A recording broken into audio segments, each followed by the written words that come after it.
Good morning students. आज हम आपकी इंग्लिश के बुक के लेसन नंबर 1 को करेंगे, अ लेटर टू गॉड, जिसके राइटर हैं G.L. फुंटिस। हम इस लेसन के बारे में पहले पढ़ चुके हैं और आज हम अपने लेसन को शुरू करने वाले हैं। The house, the only one in the entire valley, set on the crest of a low hill. वो घर जो कि पूरी की पूरी वादी में, पूरी घाटी में अकेला था। एंटायर मीन्स पूरी। सेट ऑन द क्रेस्ट, जो कि एक चोटी पर बैठा था। घर जो है वो एक चोटी पे बना हुआ था, ऑफ ए लो हिल, एक छोटी पहाड़ी के। From this height one could see the river and the field of ripe corn dotted with flowers that always promised a good harvest. तो वहाँ से जो ऊंचाई थी वो पहाड़ी की, वहाँ से कोई भी नदी को देख सकता था जो वहाँ से बह के जा रही थी, और साथ ही जो वहाँ पर मक्के के खेत थे, मक्का की फसल हो रही थी वहाँ खेत में, उस फसल को भी देख सकता था। और वो जो फसल हो रही थी उसमें कई सारे फूल लग रहे थे, और वो फूल निकल रहे थे उस फसल में, वो एक अच्छी फसल का वादा कर रहे थे कि उस साल फसल अच्छी होने वाली है, क्योंकि फूल अच्छा निकलेगा तभी तो फल भी अच्छे से निकलेगा। The only thing the earth needed was a downpour or at least a shower. उस समय पर उस धरती को, उस पृथ्वी को सिर्फ ज़रूरत थी तो सिर्फ एक बारिश की, और बारिश ना हो तो कम से कम एक बौछार की। थ्रू आउट द मॉर्निंग, यानी कि सुबह से ही पूरी सुबह, लेंचो जो हमारा मेन कैरेक्टर है, who knew his fields intimately, जो अपने खेतों को, अपने फील्ड्स को, अपने मैदानों को बहुत ही घनिष्ठता से जानता था। वो उनके साथ जुड़ा हुआ था, बहुत लगाव था। वो जानता था कि कब मेरी फसल को कितना पानी चाहिए। तो वो अपने फील्ड्स के साथ में, अपने खेतों के साथ में बहुत ही घनिष्ठता के साथ जुड़ा हुआ था। Had done nothing else but see the sky towards the north east.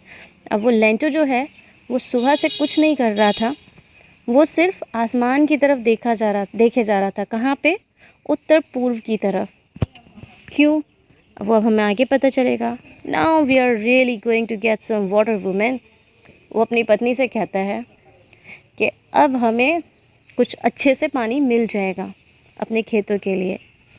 The women who was preparing super replied yes God willing.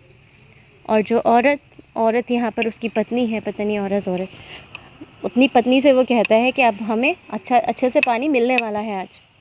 तो जो उसकी पत्नी थी, the women who was preparing supper माने रात का खाना, तो वो रात का खाना तैयार कर रही थी।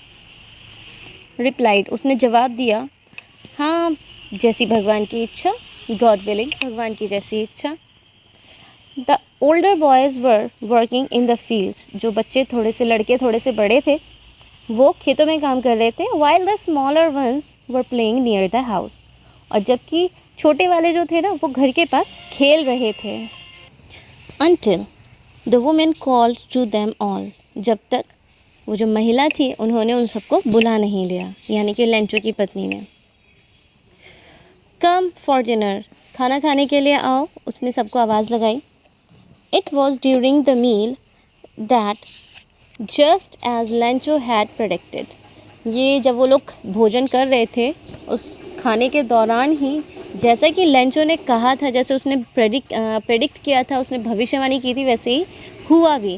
Big drops of rain begin to fall, जो बड़ी बड़ी बूंदें थी बारिश की, पानी की, वो टपकनी शुरू हो गई, गिरना शुरू हो गई। In the north east huge mountains of clouds could be seen approaching, और उत्तर पूर्व की तरफ जो है, जो काले बादल थे, उन बादलों के बड़े बड़े पहाड़ जो हैं वो आते हुए दिखाई दे रहे थे।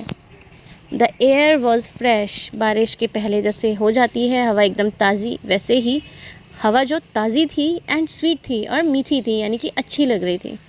The man went out for no other reason, जो आदमी था यानी कि लेंचो, वो बिना किसी कारण के ही बाहर आ गया। Then to have the pleasure of feeling the rain on his body, वो किसी कारण से नहीं आया था बाहर, वो सिर्फ किस लिए आया था? ताकि वो बारिश को अपने बॉडी पर, अपने शरीर पर महसूस कर सके। And when he return he exclaimed, जैसे ही वो घर में वापस आया उसने खुश होकर के कहा, these art rain drops falling from the sky. ये जो ऊपर आसमान से बरस रहे हैं ये पानी की बूंदें नहीं हैं, दे आर न्यू कॉइन्स, ये नए नए सिक्के हैं जो सिक्के बरस रहे हैं ये। The big drops are 10 cent pieces, जो ये बड़े सिक्के हैं ना, मतलब बड़ी बूंदें जो हैं वो 10 सेंट के टुकड़े हैं। And the little ones are 5, और जो छोटी छोटी बूंदें हैं वो 5 सिक्के के 5 सेंट के बराबर के टुकड़े हैं। इसका अर्थ है कि बारिश होगी तो बारिश से उसकी फसल अच्छी होगी, और जितनी अच्छी बारिश हो जाएगी उतनी अच्छी फसल होगी और उसके पास पैसे आएंगे। इसीलिए वो कहता है कि ये जो बारिश गिर रही है ये बारिश नहीं है, ये सिक्कों की बरसात है। With a satisfied expression he regarded the field of ripe corn with its flowers draped in A curtain of rain. उसने बहुत ही संतुष्ट दृष्टि से अपने फील्ड्स की तरफ देखा, उनको कहा, और जो कि पूरे के पूरे जो हैं किससे ढक गए थे, बारिश के पर्दे से ढक गए थे। मतलब बारिश इतनी तेज़ पड़ रही थी कि वो एक पर्दे की तरह ऊपर से एक परत सी बन गई थी। बट सडनली, लेकिन अचानक ही, a strong wind began to blow, एक अचानक से तेज़ हवा बहनी शुरू हो गई। Along with the rain very large hail stones began to fall, और बारिश के साथ में बहुत बड़े बड़े जो ओले के टुकड़े होते हैं, ओले, वो भी गिरने लग गए, वो भी गिरने शुरू हो गए। These truly did resemble new silver coins, और वो इतने बड़े थे कि सच में ही चांदी के सिक्कों के बराबर लग रहे थे, बिल्कुल चांदी के सिक्कों जैसे ही दिख रहे थे वो। The boys exposing themselves to the rain ran out to collect the frozen pearls. अब जब लड़कों ने ये देखा है कि ऊपर से ओले गिर रहे हैं जो कि किसकी तरह लग रहे थे, जमे हुए मोतियों की तरह, तो उनको उठाने के लिए वो बच्चे बाहर बारिश में भाग पड़े। It's really getting bad now exclaim the man. अब पहले तो वो बड़ी खुशी से बोलता है, लेकिन अब बहुत ही दुख के साथ बोलता है कि ये तो सच में बुरा होता जा रहा है। मतलब पहले तो सही था कि बारिश हो रही थी, लेकिन अब तो हालात बिगड़ते जा रहे हैं, ये सही नहीं हो रहा है। I hope it passes quickly, मैं उम्मीद करता हूँ कि ये जल्दी ही गुज़र जाए, यानी कि ओले बरसना जो है वो जल्दी ही ख़त्म हो जाए। It did not pass quickly, लेकिन वो जल्दी गए नहीं। ओले जो हैं लंबे टाइम तक बरसते रहे। फॉर एन आवर, पूरे 1 घंटे के लिए the hell rained on the house, पूरे 1 घंटे जो ओले थे वो घर पर बरसते रहे। The garden, the hill side, the cornfield and the whole valley, और सिर्फ घर पर ही नहीं, वहाँ का जो बगीचा था वहाँ पर भी, पहाड़ियों पर भी, पहाड़ी की साइड में जो मक्के का खेत था वहाँ पर भी, और पूरी वादी में, यानी कि सब जगह ओले बरस रहे थे, और पूरे 1 घंटे के लिए। The field was white as if covered with salt. अब इतने ओले बरसे, 1 घंटे तक ओले बरसना कोई मामूली बात नहीं होती है। 1 घंटे तक ओले बरसेंगे तो ज़मीन पर मिट्टी तो दिखाई नहीं देगी, सिर्फ ओले ही ओले दिखाई देंगे। तो पूरी जो ज़मीन थी वो ढक गई थी ओलों से। पूरे जो खेत थे वो एकदम सफ़ेद हो गए थे, जैसे कि किससे ढक दिए हों, नमक से। नमक बहुत सफ़ेद होता है इसलिए। Not a leaf remained on the tree, और इतने ओले पड़े थे कि पेड़ों की सारी पत्तियां झड़ गई थी, एक भी पत्ती जो है वो बाकी नहीं बची थी किसी भी पेड़ पे। The corn was totally destroyed, और जो मक्के की फसल थी वो भी पूरी तरीके से नष्ट हो चुकी थी, बर्बाद हो चुकी थी।